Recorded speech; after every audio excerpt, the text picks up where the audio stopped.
అధ్యక్షత వహిస్తున్న జిల్లా అధ్యక్షుడు హరివర్ధన్ రెడ్డి గారికి, తెలంగాణ రాజకీయ చరిత్రలో నూతన అధ్యాయం సృష్టించిన మల్కాజ్గిరి పార్లమెంట్ నియోజకవర్గ ఆడపడుచులకి, అక్కజలకి, అన్నదమ్ములందరికీ కూడా వేదిక పైన మీద పెద్దలకి చేతులెత్తి నమస్కరిస్తూ, మన రాష్ట్ర కాంగ్రెస్ పార్టీ రథసారథి ముఖ్యమంత్రి గౌరవనీయులు రేవంత్ రెడ్డి గారిని మల్కాజ్గిరి పార్లమెంట్ సభ్యుడిగా ఎన్నుకొని సోనియా గాంధీ గారి ఆశీస్సులతో, రాహుల్ గాంధీ గారి యొక్క ఆశీస్సులతో పిసిసి అధ్యక్షుడు నియమితులై 10 ఏళ్ల దుర్మార్గ పరిపాలన అంతమొందించి రాష్ట్రంలో ప్రజా పరిపాలన స్థాపించిన మన గౌరవ ముఖ్యమంత్రి రేవంత్ రెడ్డి గారికి వేదిక ముందున్న, వేదిక పైన ప్రతి ఒక్కరిని కూడా వేడుకుంటూ, మీ కరతాల ధనులతోటి వారికి స్వాగతం పలుకుతూ, తను ఎల్లప్పుడూ చెప్తూ ఉంటాడు, కొడంగల్ ఒక కన్ను అవుతే మల్కాజ్గిరి పార్లమెంట్ నియోజకవర్గం ఇంకొక కన్నులాగా.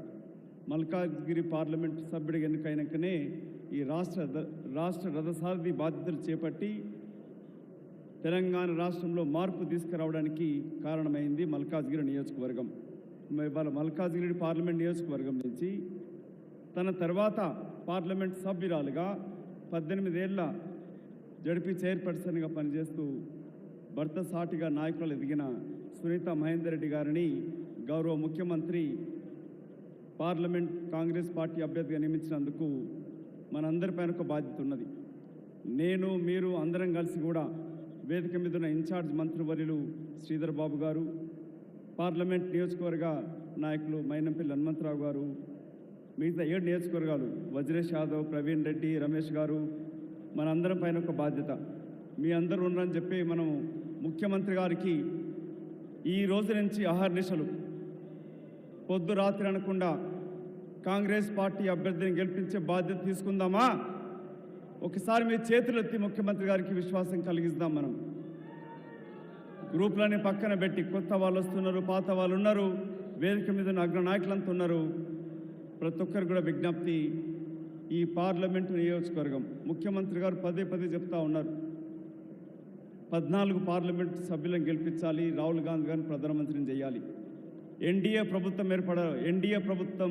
ఐఎన్డీఏ ప్రభుత్వం ఏర్పడాలంటే తెలంగాణలో అత్యధిక సార్లు గెలవాలి. ఆ గెలుపు కొరకే ఇవాళ మనందరం కూడా కలిసికట్టుగా ముఖ్యమంత్రికి విశ్వాసం కలిగించాలి. 120 రోజుల లోపలనే ప్రజా పరిపాలన స్థాపించి ప్రజాస్వామికంగా పరిపాలిస్తున్నందుకు సిపిఐ నాయకులు చాడా వెంకటరెడ్డి గారు కూడా మనకు మద్దతు తెలుపుతూ వారు వచ్చినారు. వారికి కూడా పార్టీ తరఫున కృతజ్ఞతలు. ఇక్కడ మల్కాజ్గిరి నియోజకవర్గంలో, ముఖ్యంగా ఎల్బీ నగర్ నియోజకవర్గంలో జీవో 118 సమస్య ఉన్నది. ఎన్నో ఏళ్ల కాలం నుంచి నివసిస్తున్న వాళ్ళకి గత ప్రభుత్వం ఎమ్మెల్యే మోసగిస్తూ దాని పరిష్కారం చూపించకుండా కన్వీనియంట్ డీడ్ అంటూ ఏర్పాటు చేసినాడు. ఇప్పుడే ముఖ్యమంత్రి గారికి విన్నవించడం జరిగింది. వారు సానుకూలంగా స్పందిస్తూ శాశ్వతంగా జీవో 118 పరిష్కారం కూడా చేస్తాం, మిగతా సమస్యలను కూడా పరిష్కరిస్తాము. ఇవన్నీ కూడా చేస్తానికి ముఖ్యమంత్రి గారు మనకు విశ్వాసం కలిగిస్తూ ఉన్నారు, వారి హామీ ఇస్తూ ఉన్నారు. నా విజ్ఞప్తి అందరికీ కూడా ఎక్కువ సమయం తీసుకోకుండా మనందరిపైన ఒక బాధ్యత ఉన్నది. ఈ బీజేపీ, బీఆర్ఎస్ కలిసి మన పోటీ ఇక్కడ బీజేపీతోటి, బీఆర్ఎస్ గెలవకుండా తన ఓటును పరోక్షంగా బీజేపీకి ఇచ్చి గెలిపించే కుట్ర చేస్తూ ఉంది. అన్ని సీట్లు గెలవడం ముఖ్య తెలంగాణలో మల్కాజ్గిరి పార్లమెంట్ గెలుపు చాలా ముఖ్యం. ఇది ముఖ్యమంత్రి గారి యొక్క గెలుపు కాదు, కాంగ్రెస్ పార్టీ పటిష్టత మనందరిపైన బాధ్యత. వారు తెలంగాణ స్థాపించినాక, తెలంగాణ ఏర్పడ్డాక 10 సంవత్సరాలు తెలంగాణ దోచుకుని దుర్మార్గ పరిపాలన అంతమందించాడు. 120 రోజులు ఇచ్చిన హామీ నెరవేరుస్తూ, ప్రతి హామీ అభివృద్ధి కొరకే కొనసాగిస్తూ, మండు టెండర్లో ఇవాళ ఆదిలాబాద్ నుంచి మొదలుకొని నిజామాబాద్ నుంచి వచ్చి ముఖ్యమంత్రి గారు అహర్నిశలు పనిచేస్తూ ఉన్నాడు. మన కొరకు, తెలంగాణ బిడ్డల కొరకై, తెలంగాణ భవిష్యత్తు కొరకై. ఈ ప్రభుత్వం పటిష్టంగా పనిచేయాలి, కేంద్రం నుంచి నిధులకు తీసుకురావాలి. కేంద్రం మరొకసారి ఎన్డీఏ ప్రభుత్వం, రాహుల్ గాంధీ గారు ప్రధానమంత్రి కావాలంటే మల్కాజ్గిరి పార్లమెంటు గెలుపు చాలా ముఖ్యం. దాంట్లో మీ అందరూ ఉందరనే ధైర్యంతో ముఖ్యమంత్రి గారు మన ముందుకు వచ్చారు. ఇక్కడ మనందరం కూడా ఒకసారి శపథం తీసుకుంటూ కాంగ్రెస్ పార్టీ అభ్యర్థిని గెలిపించడానికి కొరకు వారు ఏ నమ్మకంతో మన పైన నమ్మకం ఉంచినడో దాన్ని నెరవేరుస్తామని చెప్పి హామీ ఇస్తూ, కాంగ్రెస్